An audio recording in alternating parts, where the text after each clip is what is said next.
जब हम gardening start करते हैं तो हम काफ़ी ज़्यादा एक्साइटेड होते हैं, हम नए नए एक्सपेरिमेंट करते हैं प्लांट्स के रिलेटेड और हम उनको फास्ट ग्रो करना चाहते हैं। इसके लिए हम काफ़ी सारे नए नए टेक्निक्स भी यूज़ करते हैं और वो हमारी काफ़ी सारी टेक्निक्स गलत भी हो जाती है, इससे हमारे जो प्लांट्स हैं वो डिस्ट्रॉय हो जाते हैं। तो इस वीडियो में हम कुछ ऐसी 3 गार्डनिंग मिस्टेक्स के बारे में बात करेंगे।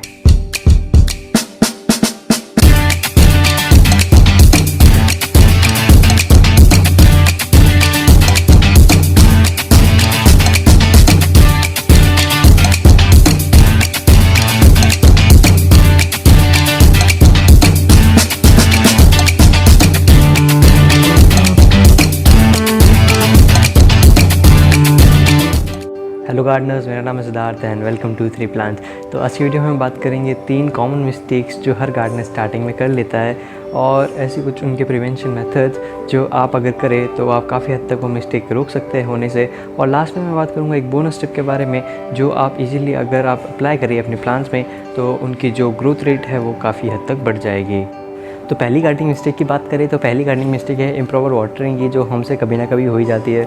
हम प्लांट की रिक्वायरमेंट से ज़्यादा पानी दे देते हैं या प्लांट की रिक्वायरमेंट से कम पानी दे देते हैं। तो होता क्या है, जब हम नया प्लांट लेते हैं तो हम उसकी ग्रोथ जल्दी से जल्दी करना चाहते हैं, उसको जल्दी से जल्दी प्रोपोगेट करना चाहते हैं। इसके लिए हम क्या पानी डालते रहते हैं और हम सोचते हैं कि पानी डालने से ही ग्रोथ होगी और हम और ज़्यादा पानी डालते रहते हैं और इससे क्या प्लांट की रूट रॉट होना शुरू हो जाती है और प्लांट मरना शुरू हो जाता है। तो हम सोचते हैं कि यार ये मर कैसे रहा है, तो हम और ज़्यादा पानी डालते हैं और ज़्यादा पानी डालते तो पानी वो जो प्लांट है वो पूरी तरह से ही मर जाता है।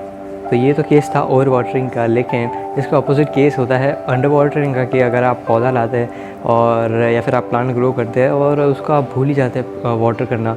आप उसको एक ऐसी जगह रख लेते हैं जहाँ पे धूप आती है, लेकिन आप वाटर करना ही भूल जाते हैं, या फिर आप घर के ऐसे कोने में रख लेते हैं जहाँ पे आप ज़्यादा विजिट ही नहीं करते, या फिर आप कई बार चले गए और प्लांट को पानी नहीं मिला काफ़ी दिनों तक, तो वो उससे भी अंडर वाटरिंग के थ्रू मर जाता है। अब दोनों ही केसेस में इम्प्रॉपर वाटरिंग हो रही है कि एक केस में तो ज़्यादा पानी आ रहा है, मतलब ओवर वाटरिंग हो रही है जिससे रूट रॉट हो रही है, और दूसरे केस में जो है अंडर वाटरिंग हो रही है, मतलब प्लांट पूरी तरह से सूख रहा है।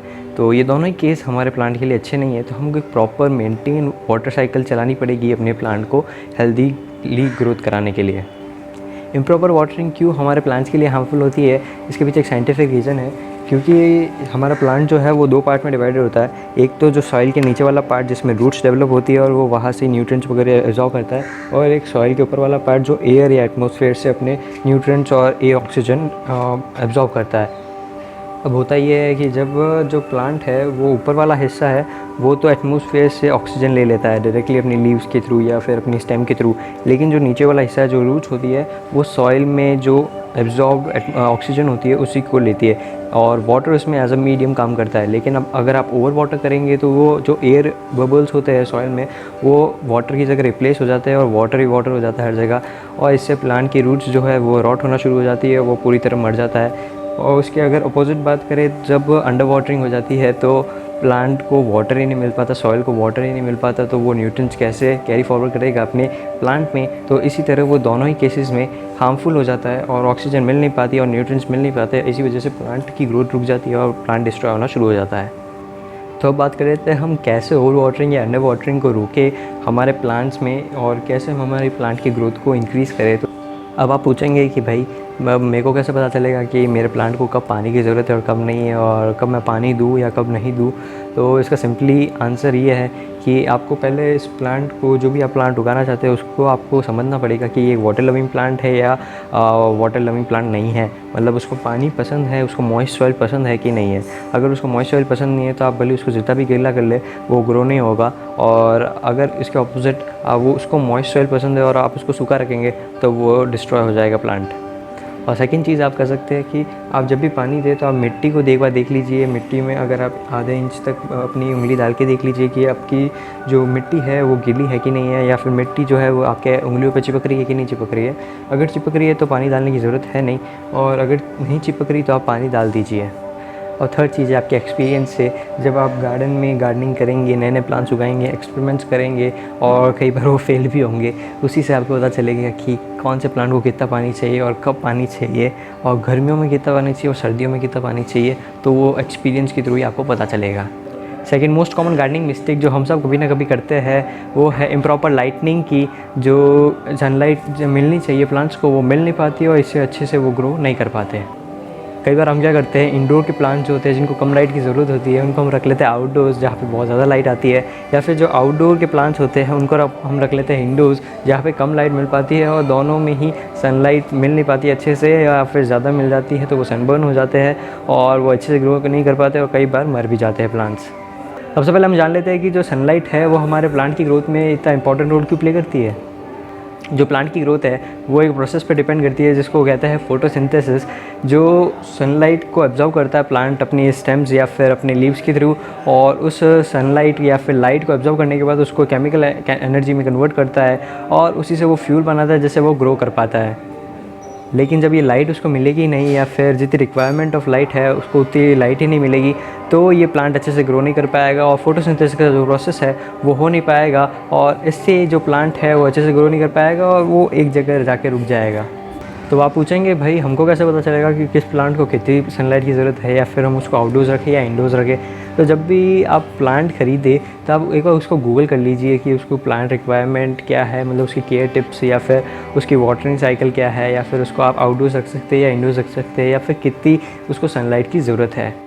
इससे आपको एक ब्रीफ आइडिया मिल जाएगा अपने प्लांट के बारे में कि ये आपके लिए एक आइडियल प्लांट है कि नहीं है, आपकी जो रिक्वायरमेंट्स है, मतलब अगर आप बालकनी गार्डन बनाना चाहते हैं तो आप उसको वहाँ पे प्रोवाइड कर सकते हैं कि नहीं कर सकते, या फिर आप टेरेस गार्डन बनाना चाहते हैं जिस पे आप छत पर प्लांट्स रखेंगे तो वहाँ पे वो ईज़िली सस्टेन कर पाएगा कि नहीं कर पाएगा।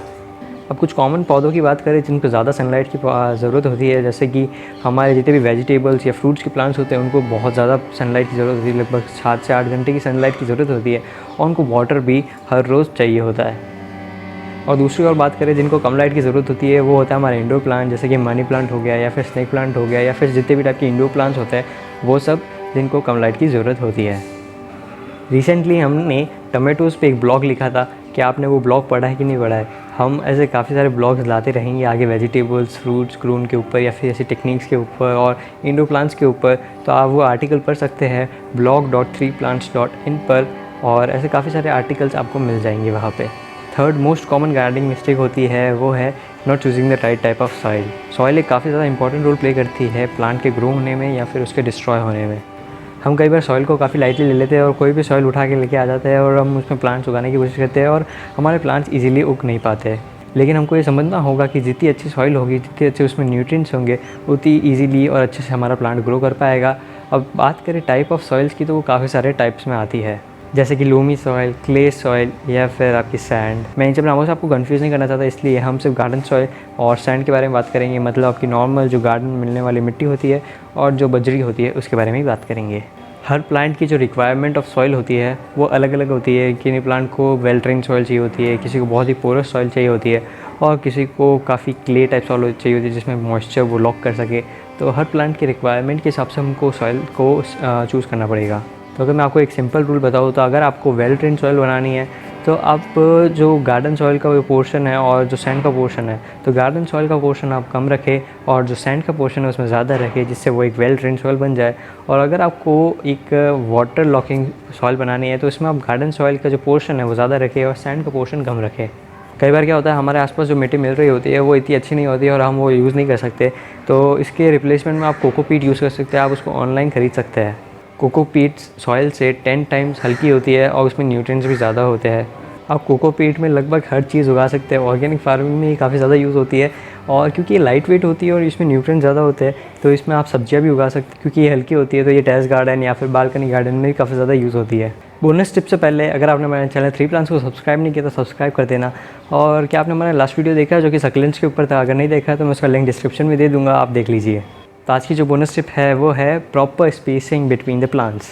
मतलब प्लांट्स के बीच में अच्छी खासी स्पेस रखना जिनसे वो अच्छे से फैल सके और अच्छे से ग्रो कर सके। हम कई बार क्या करते हैं, हम एक छोटे से एरिया में या छोटे से पॉट में ही काफ़ी ज़्यादा सीड्स डाल देते हैं और वो काफ़ी टाइम बाद सारे ही स्प्राउट हो जाते हैं, लेकिन जो एक सिंगल सीडलिंग है उसको इतनी जो स्पेस मिल नहीं पाती जिससे वो अच्छे से ग्रो कर पाए और को फैलने के लिए एरिया मिल नहीं पाता और फैलने के एरिया मिल नहीं पाता तो वो अच्छे से ग्रो नहीं कर पाता। या फिर हम क्या करते हैं, जब भी हम नर्सरी से प्लांट लाते हैं तो हम एक ही टाइप के जो प्लांट्स होते हैं 2-3 तो उनको एक ही पॉट में रख लेते हैं, तो इससे वो काफ़ी कंजेस्टेड हो जाता है और उनको जो इंडिविजुअल प्लांट्स है उनको इतनी जगह मिल नहीं पाती ग्रो होने के लिए और फैलने के लिए इतनी जगह मिल नहीं पाती, इससे वो अच्छे से ग्रो नहीं कर पाते। तो आप जब भी सीड लगाएं या फिर प्लांट्स लगाए तो उनमें काफ़ी अच्छा गैप रखें।